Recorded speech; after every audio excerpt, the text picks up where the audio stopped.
Suns fans, you know what time it is in the PHX. Empire of the Suns. Phoenix Suns. The Empire of the Suns podcast is brought to you by Sonic. Sonic. Empire of the Suns. Hello there, and welcome to the Empire of the Suns podcast. My name is Kellan Olson, joined as always by Kevin Zimmer. Man, what's up, dude? Hi, we get a full series. It's like our pleading at the end of our last episode that we hope we get to watch a full playoff series came to fruition. Thanks, powers of the basketball universe. It was not a promising beginning. I can't remember. I'm checking right now. Did we podcast before the Clippers games or after? It was after. It was before. Oh, man. Yeah, our memories are terrible. It was the day of the Kings game is when we podcasted. Yeah. We were not feeling good about this team at all. And as the tale of the season has been, who knows what team they're going to be on any given day. They got the really good version of themselves in Minnesota for the last game of the year.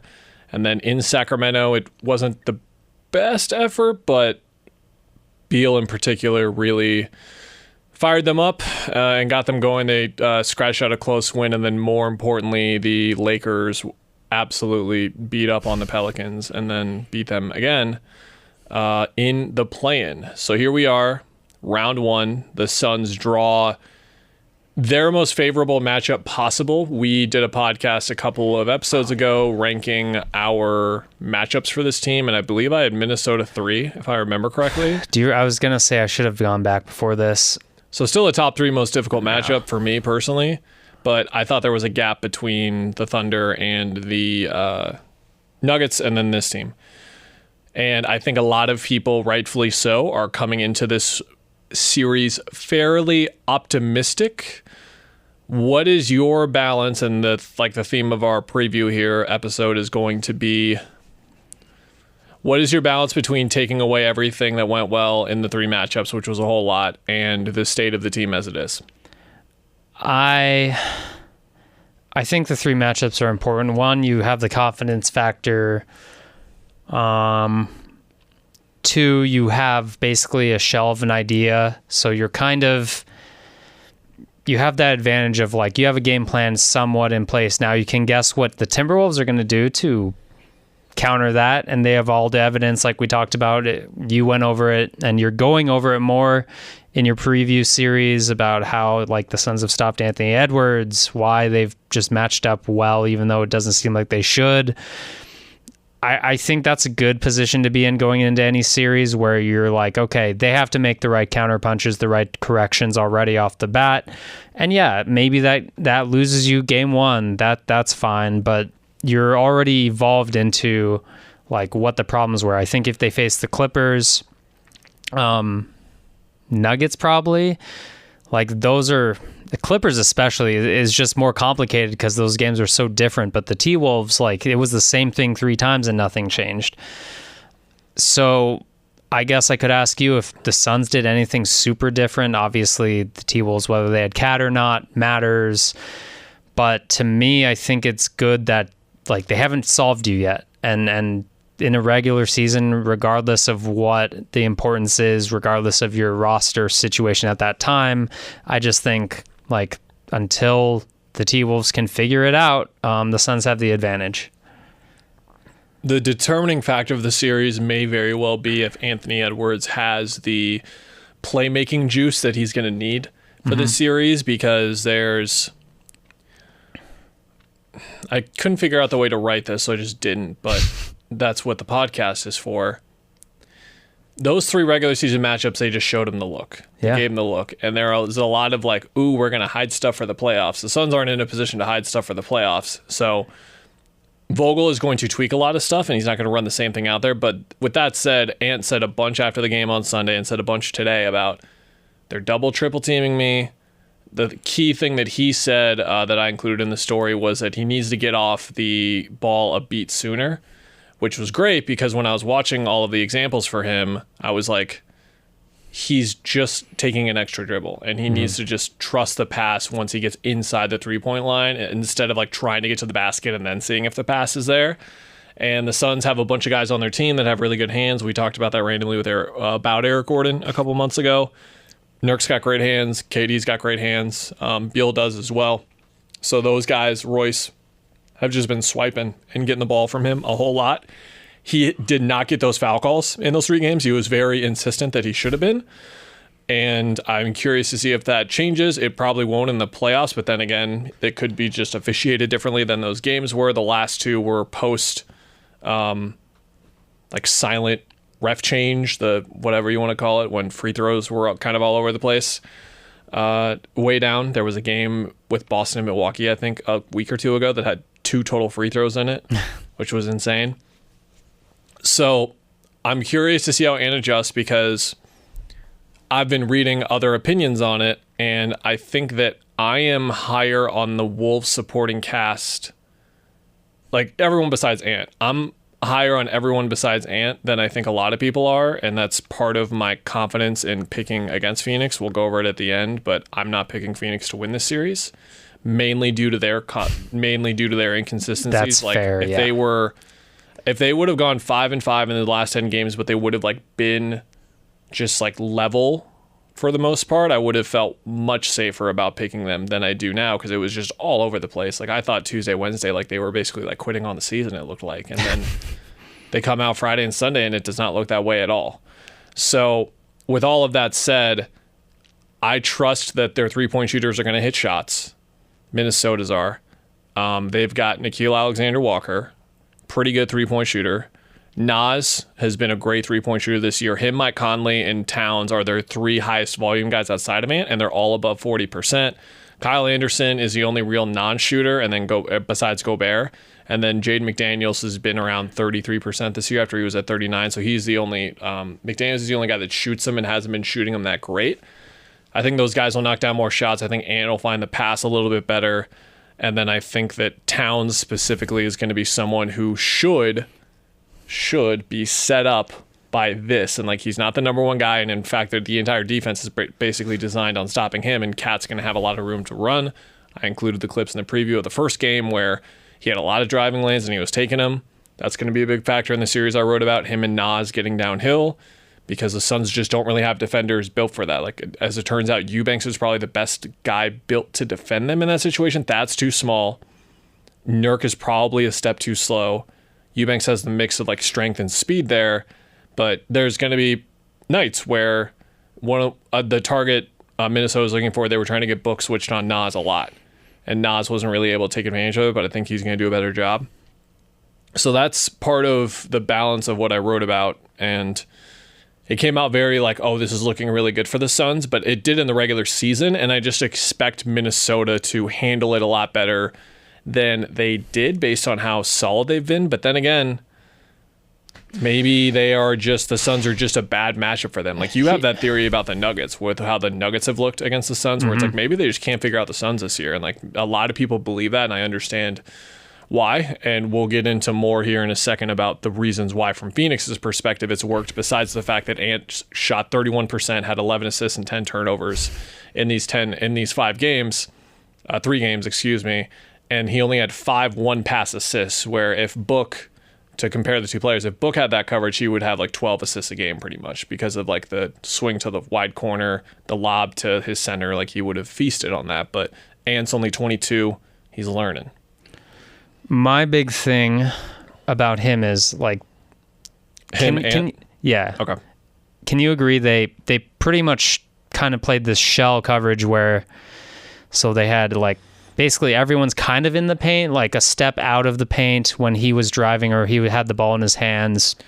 And they're swiping. It's almost box and one-y a little bit. It's a little bit box and one. But here's the thing that's the most confusing part about trying to guess on this is, in theory, Frank Vogel will send different things at him. Yes. And that's being like, send all-out blitzes, like things that they've done to Devin Booker especially, like... Can the Suns do that to... Well, one, will they do that to Ant if he starts picking them apart? Because he's, like you said, if he makes the right pass before he drives into trouble to takes the extra dribble and gets into trouble. If he starts doing that, then they can be like, okay, are we blitzing you really hard, making you just get rid of it like beyond the 3-point line? That's great. And then you're dealing with, can the Timberwolves make shots? But also then you're wondering, okay, the Suns have not been consistent with like defensive coverages enough to make you believe that like Frank Vogel's strengths as a coach of changing things in game, changing things in between game, can they execute if you start to switch up coverages on them? I have no idea. And that's where it gets really scary for you if you're guessing like, oh, the Suns will do what they did in the regular season, the T-Wolves will do what they did. I don't think that'll happen through however long the series goes, if it's only 4 games even. So that's my concern if you're looking at the Suns. It's like they haven't shown that they can switch up coverages. They're not good enough of a defensive team to do that personnel-wise, but also just following instructions-wise. And that's where you worry. Like, I think it was this past Sunday game where you look at the shot chart for Minnesota, and they just had like 6 or 7 wide-open left-wing threes that were just missed. And it's like that changes that game completely if they just knock down even a couple. So to me, it's a little sketchy on picking the Suns because of that. But I will say, after questioning all of them, there's a reason the Suns went and got 3 perimeter players, and that's because like if the Suns shut down Ant, yes, they might get open shots, but they don't have another perimeter guy to do a lot of damage. Like I wanted to ask you actually, Mike Conley, Rudy Gobert pick and rolls, like they have obviously played a lot of games together and stuff. Mike Conley's an awesome player, one of the smartest, most underrated players in the game, whatever. But like, do you think that can be like kind of enough offense to get you through if Ant's struggling and they're locking him up? I think it's more on that part of their offense opening up Nas and Cat. Yeah. Because I think Nas and Cat are the 2 keys to the series for them. And by an extension, that makes Conley, because someone needs to get them the ball, someone needs to get the sets going in a certain motion. Like, yeah. I went back and watched all of Ant's baskets against the Suns this year. Only one of them was pretty much set up by someone. It was just all self-creation. Mm-hmm. So that's where Conley can also step up as well. And it's like, I don't know Minnesota's offense well enough to say, like, do they have stuff off the ball where Ant's running around a couple of screens and getting into a 1-dribble pull-up? But that's not really Ant's game either, because he's been an okay mid-range shooter, slightly below average this year. He's been an okay 3-point shooter this year, slightly below average. Look, if you give him jumpers, there's a good chance he'll just score 40, like, and get in a rhythm just off jumpers. But he wants to get to the rim. And to what you were saying about adjustments, Vogel talked about that yesterday. I don't have the exact quote in front of me.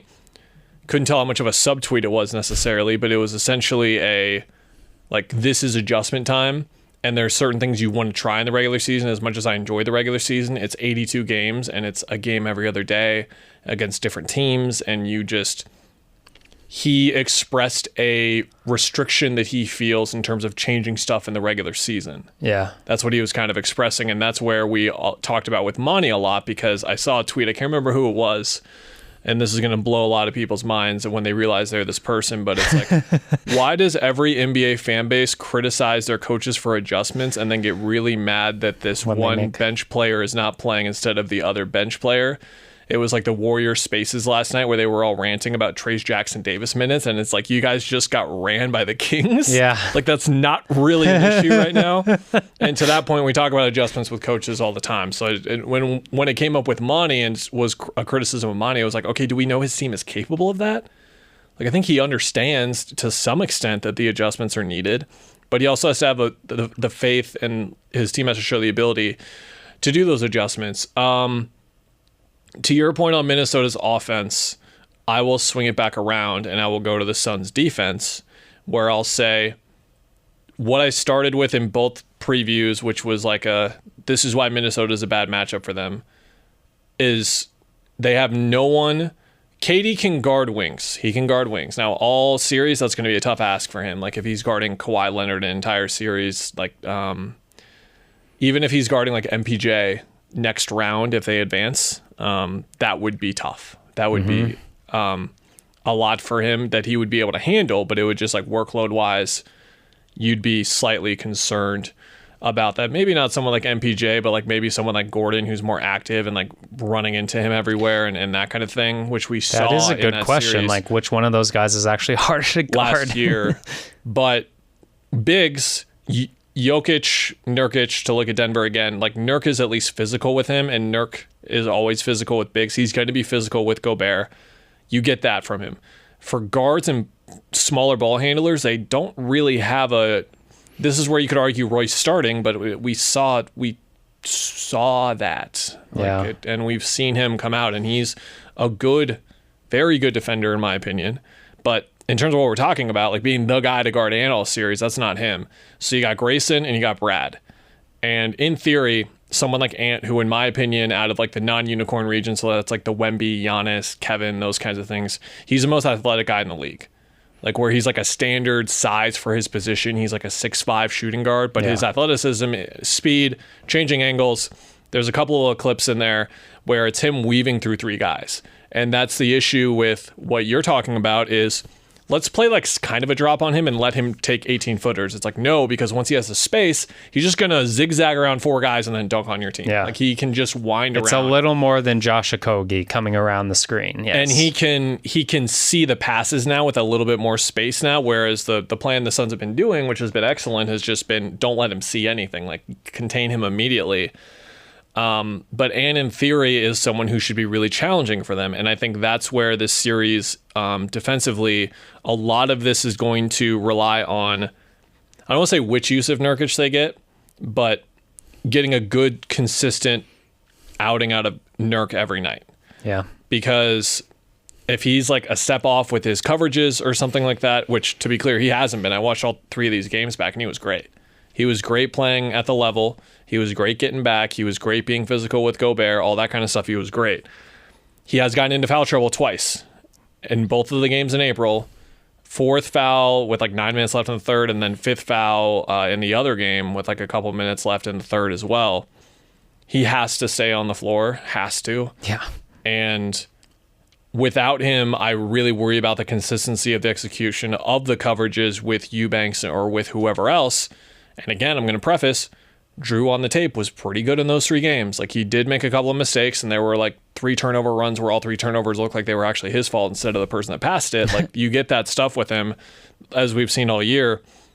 But they can't be in a position where Nurk is playing 22 minutes or 24. Like he's going to have to play 32, 34, and we'll see how he holds up over the course of the series because he hasn't been up there in minutes. I think he's going to be fine. But that's a big thing I'm thinking about. Defensively, David, our Australian correspondent, was replying to me on Twitter and basically said from his schematic viewing of the season, the coverage that they're doing with their shell on Ant is like what they've been the best at this year. He's seen the consistency there the most. Yeah. So that's where I wonder, like if Ant's finding the passes and they try to change it, that's another concern for me. Let's go offense now. Okay. For the Suns. Is it a Booker series or is it a Durant series? I think that's like the point we're at with these guys now. It's always a Booker series to some extent. I think it's going to be a Booker or a Beal series. Booker has shredded Gobert in these 3 games. Yeah. Shredded him. I think it was, I'm forgetting his name or forgetting how to pronounce it, but the athletic writer from Minnesota, he had in his story that 3 out of 4 of Gobert's worst plus-minus totals of the year were against Phoenix. Plus-minus a wonky individual stat, but not for someone like Rudy Gobert, where like his presence on the floor changes the game every possession. That's a little of a trend, yeah. He's in there, but that's a little bit of a trend, and a lot of it is because Book is really comfortable like moving him around. Yeah. He's very comfortable moving him and their defense around. So I'm answering the question myself, but I think that's a good way to put it. It isn't even like a Booker or KD thing. I think it's a Booker or Beal thing, and it's gonna have to be both of them. I think. It's defensive matchups, like where they go. I mean, Edwards and McDaniels, pick one of them is gonna be on KD, I think, and that's just simply the 2 of them will be on the 2 main guys, and they'll switch. Ant's been guarding KD a lot in these games, which doesn't surprise me totally, but I would expect McDaniels to get a fair share on KD as well. What's interesting is like Ant before this year especially had like some like, oh, he's going to be good on defense games against Book. He's like who else is like a good defender on Devin Booker that we know of? He's had some good games. I guess Thibault was in there, but he's on the Trailblazers or something. But anyway, that's what's weird to me is like you can only put them one place, and I'm just going off this past month, and I looked at the splits, and Bradley Beal is shooting 60% basically this in the month of April. I had 50 something, 40 something from three. I have this stat where I think it's his last 28 games of the year. He shot 52% from three. Yeah. He is not. I mean, he's just found a rhythm without taking a lot of shots. We've talked about that before, but I just think he's kind of just found it, and teams are going to have to figure out how to deal with him. And that's what's, I think, on the table right now is we're at that point where teams are going to be like, oh, we know how to stop the other two, but this is where it gets super interesting for me. And I don't know if KD's had like a wear down effect. He's obviously deferred a lot more. I think he's trying to avoid turnovers too, but like we don't see the high post stuff as much lately. I don't think they should have it anyway. It seems forced. I think that's why the offense has looked better, is just Beal and that kind of thing. So I don't know who's going to guard him when you get down to the other guys. So we'll see on that, but they're entering at a good point, I think, with where their offense is at least. So for me, Devin Booker should be first team All-NBA every year. Mm-hmm. He is not going to be first team All-NBA this year, and that is warranted. He has regressed this season. I'm shocked, flummoxed, baffled, befuddled. How much of it is because of the situation? I don't know. That's reading a lot into stuff that we aren't privy to. But I've talked about it on this podcast for 8 years now. He's going to improve every year. Something's going to be better, and I don't think anything about his game has been better this year. Maybe like the point guard floor general stuff, but then it became Brad, so it was like I don't know really where to evaluate him. Defensively, it's been regression. Unfortunately, I think that's been the most noticeable part. He is coming off of the best postseason in franchise history. So what is the balance between getting that guy and getting the guy that they've gotten this year, which has still been one of the 10 to 15 best players in basketball? I'm curious to see, because look, if they get Book from last postseason or Book from the regular season 2 years ago when he was first team All-NBA, they will win this series. I'm pretty confident that they will win this series because he can just carry an entire team in this specific kind of matchup. I don't think that he's going to be able to reach those heights because whatever's been going on with this team, both inside, behind closed doors and out in the open, that's my answer. It's a cop-out answer, but I think that it's been affecting his game a little bit too much. And when I look at Durant, I wrote that column where I was like I'm going to be doing this again this year, but like game preview before the game, all that kind of stuff. My whole game preview for game 6 was like, this is like KD's first legacy moment, when his legacy, and what's his legacy mean? That was like a save us Kevin game in game 6, and it didn't come together. Guess what? He had no room around him. Book was playing on a bad leg or whatever it was by then. We still don't know what that injury was, but over that postseason run, I don't think there were enough he's Kevin Durant games. Yeah. Now, the box scores, and when you see some of these games back, I think that game 4 against Denver is the one that I come to, because he had 36, 11, 6, 2, and 1, but he was 11 of 19 from the floor. In the 2 previous games, and then in the next game, he shot 10 of 27, 12 of 31, and then 10 of 24. He has said for a while now that mid to high teens is where he wants his field goal attempts to be. For example, game 2 against the Clippers, which they won, he had 25, 6, and 5, which is like a pretty standard, maybe a below average Kevin Durant performance, but that's like the rhythm that you want to see from him. And I thought he was able to find it, but with that being said, when he tried to turn on like the I'm Kevin Durant thing, which wasn't what he was trying to do, I'm not trying to like act like I know what his thought process was, but he was taking a lot of shots, and when it wasn't leading to success. And it's like, if we're looking at the Suns are down 2-1, They're at home. It's game 4, and they're down 7 at half. And Book's just getting swarmed. He can't get by Gobert. Beal is kind of stuck in his no man's land of what his role is. Threes aren't going down for the teammates. Nurk's missing bunnies. Like, everything's going wrong, but they're kind of sort of in the game. Can he just score 35 in that second half, and can they win? Because it's Kevin Durant.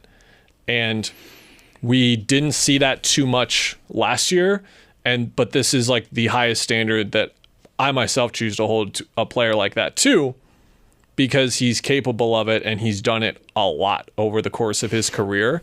And we didn't see too many of those moments. He's been more of the barometer for this team, honestly, more than anything else. But I'm wondering for those two guys specifically, because if you get all three guys at their best, Ant, Book, and Durant, Ant's the third best player in this series. But I think there's a really good chance that Ant is the best player in this series, or I should rephrase, ends up being the best performer in this series. Like, he performs the best out of the three of them. We'll see how right or wrong I am. I'm not predicting that by any chance, but I'm saying there's a real chance of it happening. I would not have said that a year ago. I would not have said that 2 years ago based on the way that Katie and Book have performed. But this year has just been not weird, but just a little bit off. And it's been, you can tie it back to like their individual play, I think. I'll go and say that if we're going to pick one reason to forget this regular season, like, they were just cruising, they can flip a switch, all that like guessing and nonsense that after you watch 82 games of this team you don't believe. I think I will believe that Devin Booker can flip a switch individually and hit that gear again. Like, last postseason run is, I don't think, no matter how good you are, that's really hard to reach. Like, LeBron hits that maybe multiple times in his career, whatever. Luka can do that maybe, but I think he's going to be, 29 points, 8 assists guy, play better defense with more effort guy.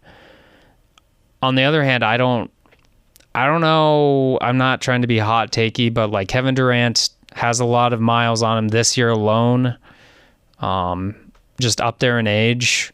And it, to me, from where and how much he had to carry this team when Book and Beal were hurt, especially front end of this season, I just don't know what to expect. Like, I'm not expecting that from him.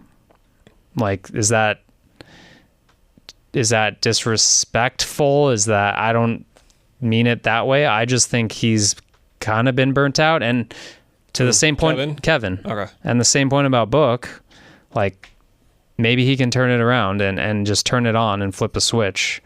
But I don't know if that's still there. Like, you talk about like the Kevin Durant games where he just takes over. How many do you have in the regular season? Maybe like a dozen. You think a dozen? Close to a dozen. The like, last like, you think of the Chicago game. Yeah. The last few months though, But again, how much is that by design? Yeah. Again, is that by design? How much of it is him taking the way the game is coming to him? How much of that is getting Brad comfortable? Yeah. I don't know. Right. A lot of it comes back to continuity. Mm-hmm. What I'm writing now is that I believe Brad's going to have to look like Bradley Bleepin' Beal for at least 2 of these games for the Suns to win the series. The good news is he's looked like Bradley for the Suns is that he's looked like Don't Bradley say the bad word. Beal for all 5 of these games, probably the last 5 games, averaging 27 a game or whatever it was. He certainly was in the last 2 games. So we'll see on them. I just think that the other thing is Grayson's been just super consistent, like rock solid all year. Oh yeah, he got an extension. Hey, news dump. 4 here. years, $70 million. That's something for us to get to in the offseason anyway. I wouldn't really like They had to get it done. We expected them to get it done. They got it done. We'll talk about it more in the offseason. Royce is going to be Royce. He's going to be a really positive impact on the floor whenever he's out there. Is his shot going to go in? I don't know. It's going to be streaky probably.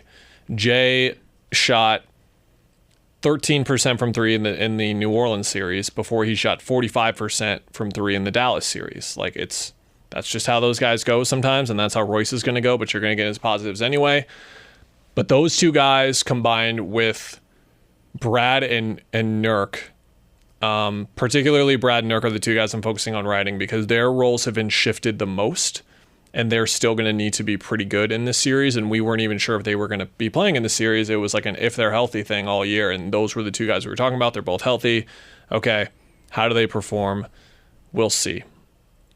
One thing I'll toss out in terms of Book and Katie, if this is their series, Minnesota allows a lot of mid-range jumpers. They're cool with it. So those guys can get to their middies when they want to, at least with how Minnesota's designed their defense so far this year. And we'll see how much they're able to rely on that. We'll see how much Book gets trapped in this series. That's kind of like a wait and see sort of thing. Because with the way Brad is playing right now, I don't think trapping Book is a tremendous idea. And getting Gobert that far out of the key is probably not a tremendous idea, but they'll try some different stuff. We'll see. We'll see what's going on there. What do you think? What are you picking? I think I'm going to go Suns in 7. Mm-hmm. I don't trust the T-Wolves yet. I will say if it was the Thunder, if it was the Nuggets, if it was the Clippers, I'd be like, I'm not picking the Suns. The precedent here, if you're not familiar, is like a league-wide NBA fan.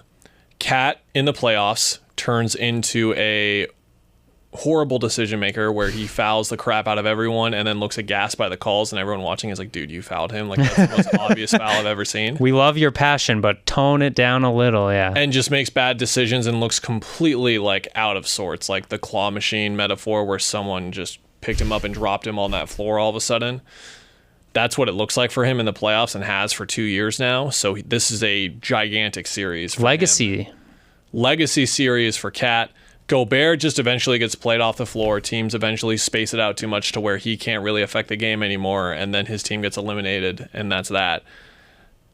So those two guys have that not going for them, and Minnesota has that not going for them. Do the Suns go really small ball on this team ever? No. You don't think? No. They will when they're desperate, but that's it. Okay. And so Suns fans better hope they never see it, basically.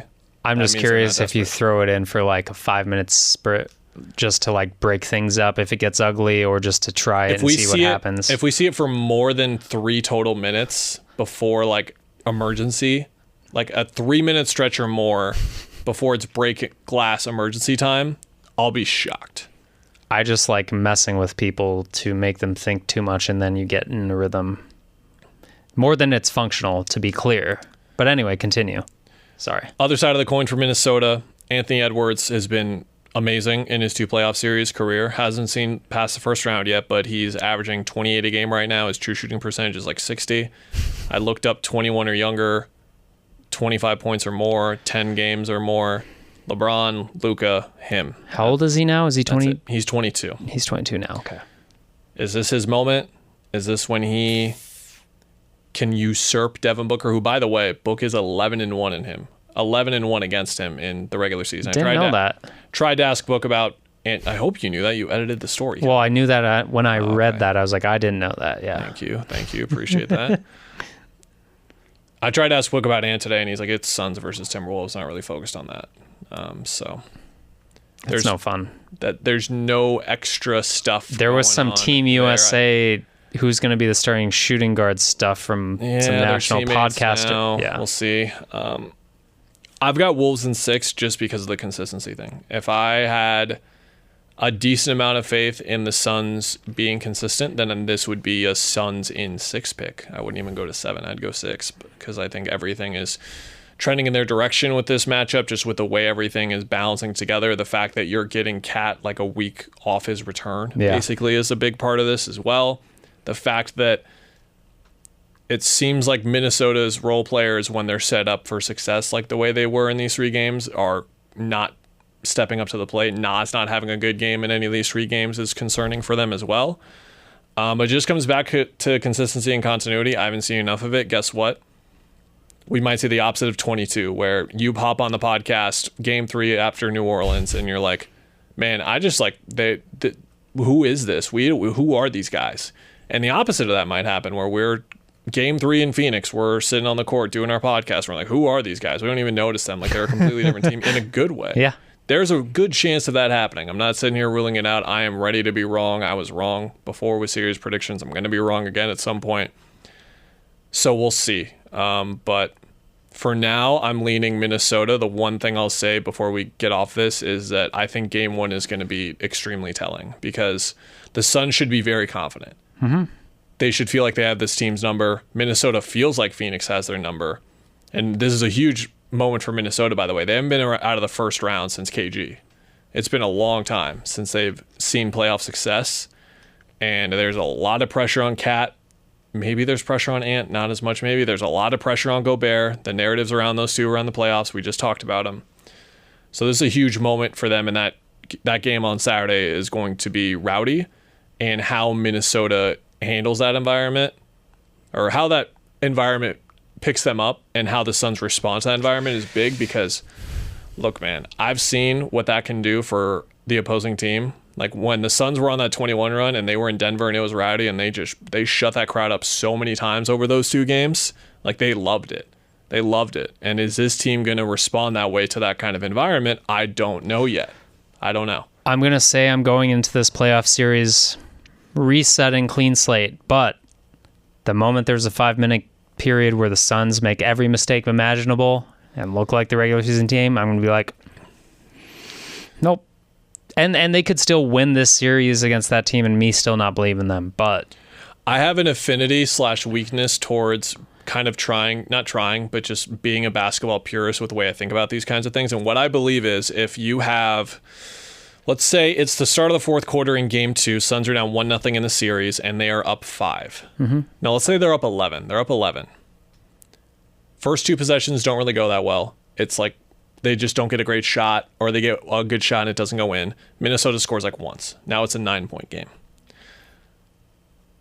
Handoff with KD, turned over, dunk. 7-point game. Run it down. Book resets, spaces it out. KD's in the weak side corner. Kicks it to Grayson for a 3. Grayson misses. Minnesota runs off transition and gets to the bucket. And 1. Kind of lazy transition. 4-point game. Yeah.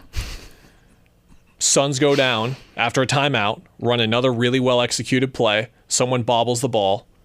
Minnesota goes down, kick out, McDaniels 3. It's a 1-point game. It's like at that moment, when it goes from 11 to 1, which I've seen happen for this team dozens of times this year. Yeah, you were really making that up quickly in your head. I was going to say. It was easy. Yeah. It wasn't hard, unfortunately, for Suns fans. How do they respond at that moment? What I've seen this year has been very bad.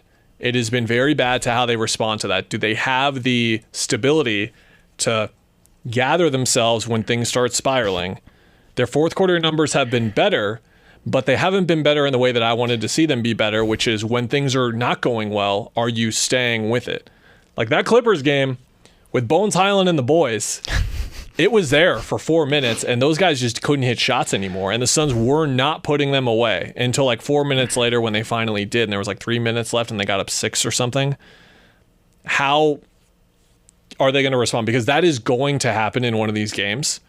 And in that kind of scenario, it's like you should have won game 2. Now you're down 2-0. Now you have to win both at home. What happens when that happens again in like the 2nd quarter of game 3? Mm-hmm. Like, how do you respond? It's just those kinds of things are what worried me the most, and why I'm going with Minnesota in 6. The usual rule of pick the team with the best player usually works out pretty well. Suns have the 2 best players in this series, and I'm picking against them. We'll see how that goes for me. Bold play, Cotton, whatever the line is from Dodgeball. Yeah. But yeah, I'm psyched. Before we go, we'll talk about Kevin Young, but also, again, I'm going to broadcast it. I should have at the top, but post-game pods, I'm going to talk to the Suns people, the basketball players and the coach. I'm going to go record my little video. I might go talk to Chris, home games, but and then I'm going to walk on over to my hotel. I'm going to write my words, and then we're going to podcast. Okay. And then when we're in Phoenix, we'll do the same kind of thing. We'll be in the same building, I imagine. You'll go to Minnesota's locker rooms, I imagine, or at least like Chris Finch's availability, and see what they're saying, and we'll be there with that. The written previews are half down right now. By the time you're hearing this, the 3rd one is probably up. It'll be up Thursday morning, I imagine. And then I'll have a part 4 on Friday. They're traveling to the plan right now. It could change, but they're going to Minnesota on Thursday. They'll be practicing there on Friday. And then they'll be playing Saturday afternoon. I'm psyched about that, by the way. Like a 2:30 tip-off time local. I love that. That's how I want it. Brad was the same way today. He's like, I love that because you just wake up in the games. Like, you don't have to wait around all day. It's like you wake up and you go play some basketball. And then I'll have a game preview. Like, it'll be looked at as a game preview, but it's basically like a post this game, pre this game, what happened, what went wrong, what do they need to change, that kind of thing, which can vary. Like there was one I wrote after Game 3 of Denver, I was like, yo, this is the best team in the world. Yeah. And then you can be after the Denver series where you're like, oh, this. And then after the Clipper series, you're like, is Devin Booker like, is he the best son of all time? I think he's the best son of all time. Like it's fun. I'm really looking forward to it. We get an extra day in Minnesota. I love that. We get an extra day coming back too. So much stretched out between first 3 games. There's some good space in there for the Suns as well to kind of get rest. But from the start of Game 3 on, it's game day off. So they'll get in there. And if they play a long series, they'll go into the next one. And it'll probably be a lot more of that. Before we get to KY, since we're on the topic of playoffs still, give me your picks right now. For like winning? Like the bracket in your head. Where are you going? Okay. Oh, bracket in the head. I got you, King. Hold on. Yeah. All right. 1-8. To be determined. OKC, though. In the West. It is going to be the Kings or the Pelicans who don't have Zion for at least 2 weeks. I'm going OKC in 5. Yeah. Whoever they're playing. Nuggets, Lakers. This is kind of fun until you remember that Denver has dominated the Lakers. And it's like, Yeah, Denver. Yeah, Denver in 5. We went over Minnesota, Phoenix. Clips, Mavs. I think that goes 6, and I think Mavs. I think Mavs in 6 as well. I almost want to say 5 because they have maybe quietly, not so quietly, depending on if you've been paying attention, they might be the team playing the best out of anyone right now in terms of their current form. Like how we talked about the Pelicans in 22, like they might be playing the best of anyone. OKC, Dallas. Oh. Ooh. OKC in 6. I'll go OKC in 7. I think that there's a certain type of team that could give Oklahoma City trouble. There's like 4 of them. It's not Dallas. It would be the Clippers. It would be the Suns. It would be like the Nuggets, the Lakers. They avoid all of them. Yeah. And by trouble, I mean like give them a really, really tough like coin flip series where I think they would be more the best team there. Denver, and for you, Phoenix. For me, Minnesota. Denver. Denver as well. Denver, OKC. Denver. I have Denver. How's Jamal Murray doing, by the way? In 6. Has he been playing well? Dude, it's the playoffs. He's going to turn into one of the best guards alive. I am also a believer, but I'm just saying. Celtics and TBD.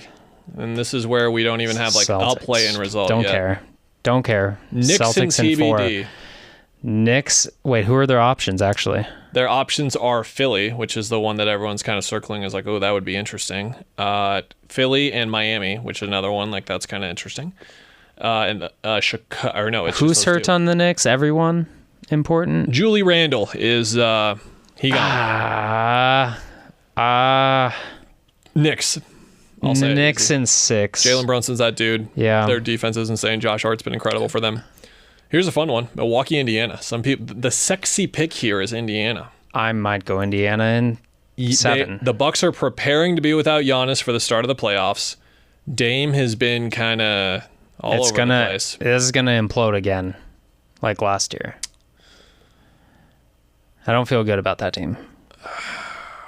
I'll go Indiana in 7, but I don't feel great about it. I don't feel great about picking against Milwaukee. The NBA TV series, Cleveland and Orlando. Cleveland in... Actually, 2 games on NBA TV. 6. Just more talent. You like Orlando? Kind of like Orlando. Their clutch offense is so bad, though. It's like how do they win playoff games? I don't know. I'll go Cleveland in 7, and it's going to be ugly. Yeah, it's not a playoff team. All right, Boston, Cleveland, Boston. Boston, Cleveland, Boston, yep. Did you pick Milwaukee or Indy? You went Indy. Yeah. Indy and Knicks. A throwback. That's where I'm going Indy, and you should go Bucks. Whoa. I picked Indy in 7 still. I'll go Indy in 6. I don't trust the Knicks if they're... You don't trust the Knicks? I trust the Knicks. I'm going with the Knicks. I'm going 1-2, 1-2. That's how I went. Okay. Boston, New York, Boston. Boston, Denver. I don't know if the Celtics are good. I think they are, though. I mean that in like an elite good championship, and I don't like picking Denver to win again. So I think I'll go Boston. Controversial statement, Nikola Jokic is my new LeBron James, and what I mean by that is whenever LeBron was peak LeBron, I would never pick against his team to make the finals or win the finals ever, and I'm going to keep doing that with Jokic until I'm proven otherwise. That's not a good matchup either, but I'll go Celtics because I'm like Team Joe Mazzulla. Everyone, I don't know if this is just me in my head. I don't pay attention to them very much, but he deserves more credit for that situation he inherited, and he's kept it together, and they're very good. The big swing for me in that series is what does Denver look like if Holiday has Murray in hell? Yeah. Because there's a really good chance that he does. Yeah. And we haven't seen anyone like really contain Jamal in the playoffs yet, but Holiday is the guy that can do that. He's the guy that can do it. Denver in 6 still. Okay. There's still just like too much of a well-oiled machine. Like Gordon looks like he's been playing there for 20 years when you watch them, and it's like, bro, you just got here like 2 years ago. What is this? It's easy to play with that big man. I was really surprised by that last year, honestly. Him in particular, I was like, it's Kevin Durant, stop. And then he played really well. Kevin Young off to BYU. We're starting to see a little bit more of this, but just like NIL money / assistants kind of going the college route. And Kevin Young certainly someone who could be an NBA coach still, but that looks like a good deal. That 7-year deal is they're really holding him down for now. He got a very good deal from them. Unless we see what I talked about, which is switch flip Suns, I think the coaching staff won't be back. So it was probably the right move to get out now. And he'll do extremely well with that job. I had BYU fans telling me, we run modern offense already. It's like, I'm sure that's very nice. I'm sure you do. But he'll come in there with modern ideas, take a year or two to get his types of players in there, and then they're going to run roughshod because I complain about college basketball offenses all the time on here. Whenever LeBron and JJ do on their podcast, I adore it because LeBron has to watch college basketball. When the women's game gets into their offensive sets much quicker, it's like, I joked about it we were talking about it with Brad today, and I joked about it with Brad. I was like, they do these like 3 dribble handoffs for 12 seconds and nothing happens. Like they probably run the same stuff still that you saw at Florida. And then they get to whatever. I'll say that's an ominous sign where there's little things percolating, but we're fine. We'll talk about it later. The Suns are in the playoffs. It's all good for now. Got a good matchup. There are signs. Yeah. Yeah. Yeah. All right. That you good? Yeah. Ready for is Minneapolis nice this time of year? So that's the thing is I've been told by my Midwest cohorts, namely Lauren Koval, that just check the weather every day because it could just change on a dime. It's looking like 50, 30, high, low. So like I'll take that. I just don't want like sludgy rain kind of stuff, but I'm close to the arena either way. I walked to, it was like downpour weather in Milwaukee for game 2 of the finals or game 4 of the finals. You just show up a soggy boy to game 2, and I just like my hoodie was like soaked, and I just left it on like a chair to dry for like 4 hours. Fix this during the game, yeah, and that kind of worked out. That was the series where I forgot my glasses at home, so I was like this watching the games, and it was tough, but I made it work. Right. I'll remember my glasses this time. But yeah, I'm stoked. I'm probably going to go see a ball game right down the street again. You'll have days off, yeah. Yeah, it'll be cool. All right, everyone. We will be back on Saturday, late afternoon, evening. I guess local time we'll be podcasting by like 4:30, 5. Yeah. So by dinner time, or if you're like me and you like listen to a podcast before sleep, we'll be there with you. I'm excited. I'm stoked. I hope you guys are too, and we'll talk to you then. Bye. See ya.